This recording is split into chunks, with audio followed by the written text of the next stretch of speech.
40 years after research began, on April 5, 1998, the world's longest suspension bridge, the Akashi Kaikyo Bridge, was opened to traffic.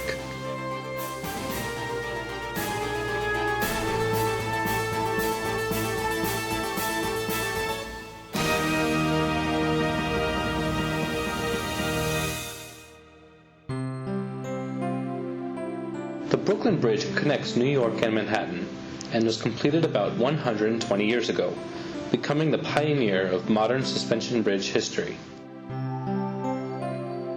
The bridging techniques from that time were passed on, and in 1937, the Golden Gate Bridge in San Francisco, and later on at the end of the 20th century, UK's Humber Bridge, the longest in the world at that time, were completed.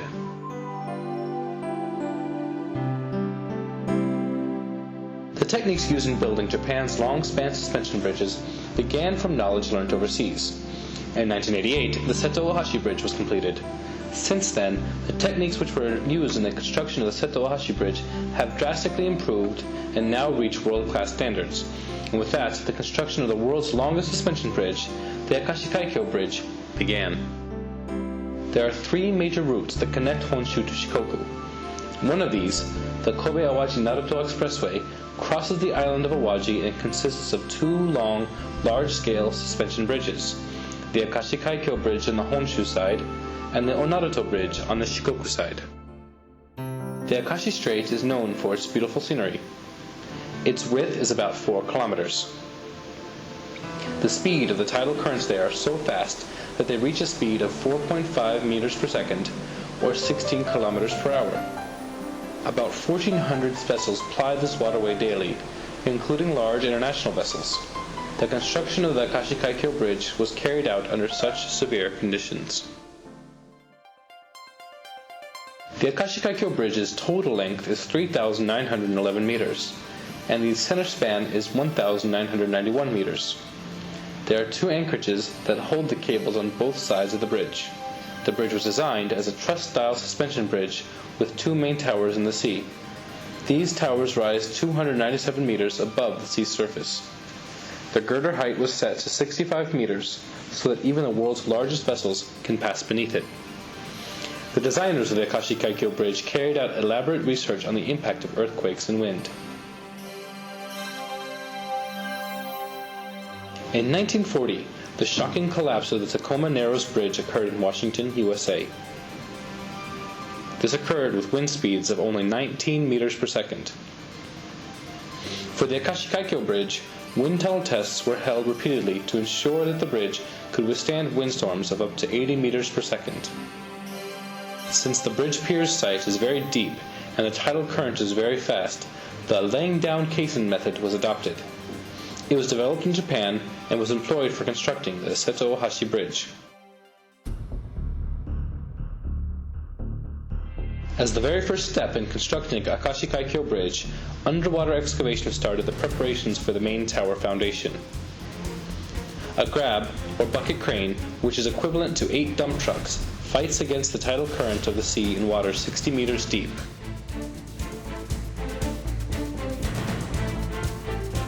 In March 1989, caissons arrived at the Akashi Strait.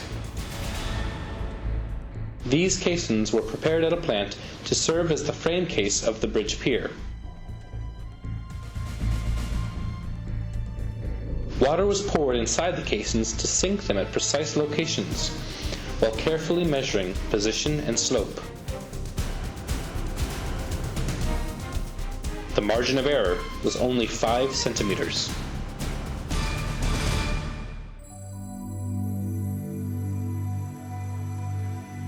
Underwater concrete casting began on the inner caisson. Casting started from the middle, then moved on to the outer circle, taking into account the heat generated when concrete hardens. A special concrete was developed that would not separate from the aggregate even when in water. 9,000 cubic meters would be cast at a time, and each casting would take 3 days and nights.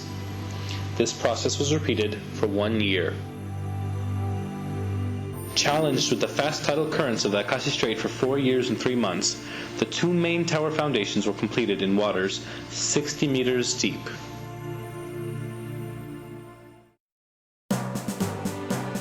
At the Maiko workstation, construction of the anchorage foundation was progressing. Because the slurry wall measuring 85 meters in diameter, which supports the foundation, was to be located 65 meters underground, it had to be installed before drilling inside of the wall could begin.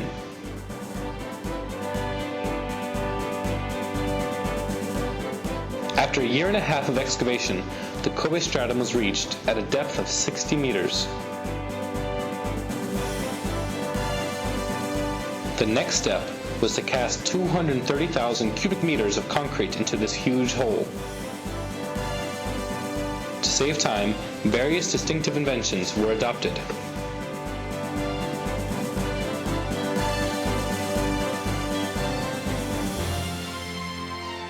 A massive cable anchor frame was brought to the site. The 140,000 cubic meter concrete casting framework was poured into a complex structure of reinforced steel and iron frames, so a high-flow concrete was used.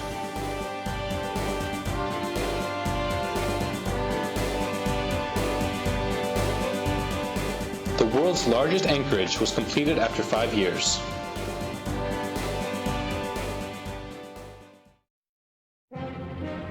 At that time, the blocks for the tower were produced at a factory.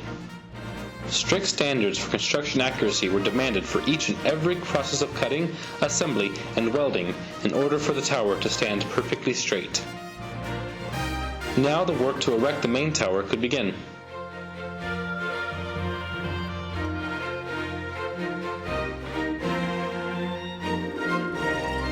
The tower pillar was constructed by carefully stacking the block edge faces. The metal plates needed to fit together seamlessly, so thorough inspections were carried out. After stacking 30 layers of blocks, the gigantic tower was completed. It was 297 meters tall.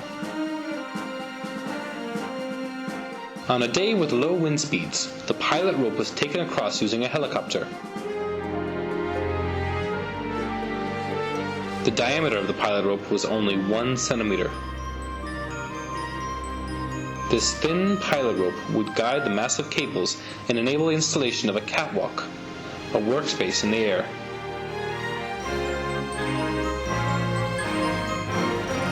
For the first time in history, Honshu and Awaji Island were connected.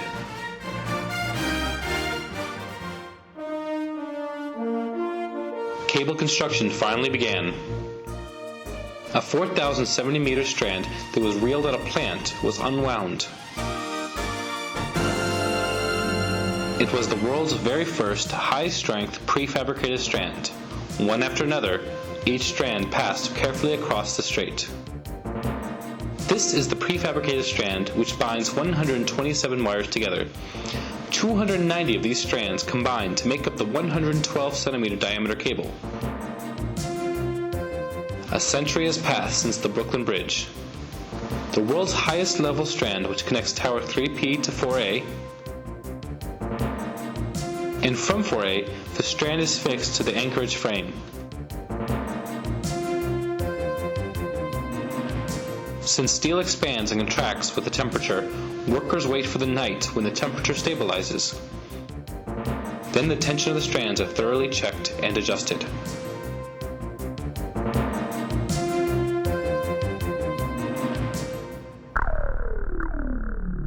In the early morning of January 17, 1995, a vertical thrust massive earthquake struck the area surrounding Hanshin Awaji.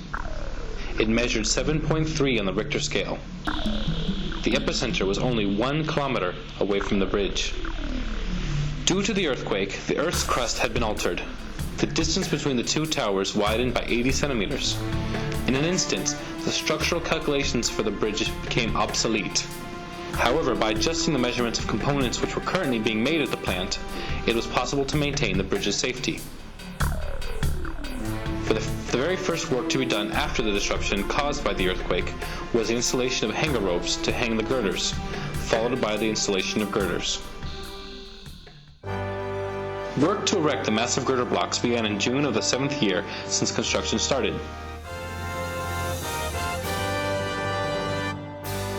The blocks weighed 1,800 tons and could only be transported by sea.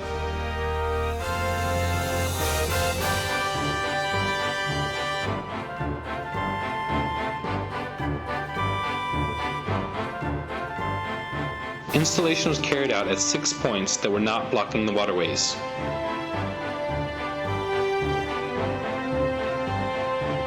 The bridge started to take shape as it stretched out from the installed massive block over the waterways.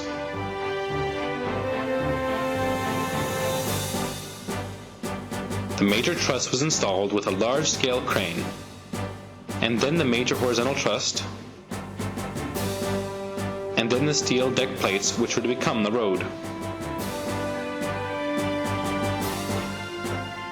The entire installation was carried out with extreme care for the vessels passing underneath.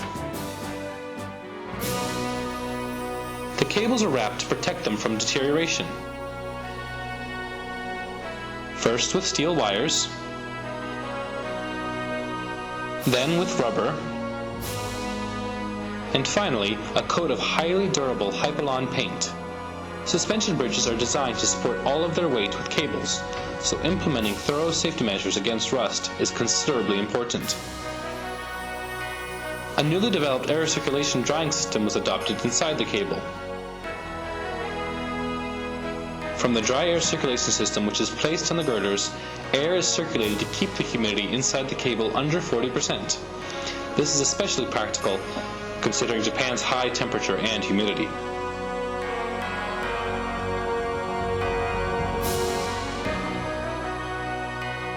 In August 1997, the time came to install the last piece. The girder finally became one unit. After that, the road was paved to await the official opening of the bridge to traffic.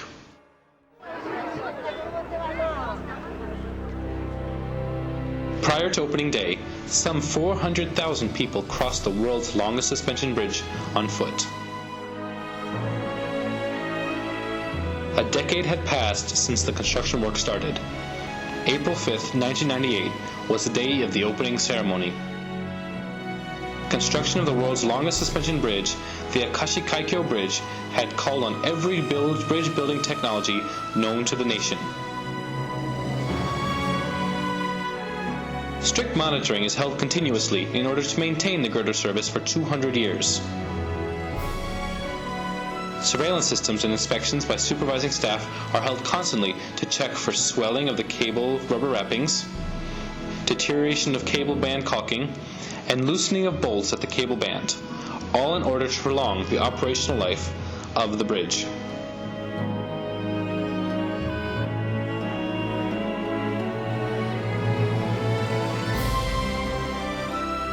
Ten years after its realization, the diverse techniques utilized in the construction of the Akashi Kaikyo Bridge have crossed oceans again to be used in suspension bridge projects around the world.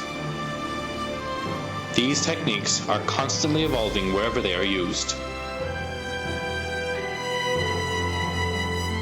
The techniques that came from the Akashi Kaikyo Bridge will continue to evolve, fulfilling the dreams and hopes of people around the world.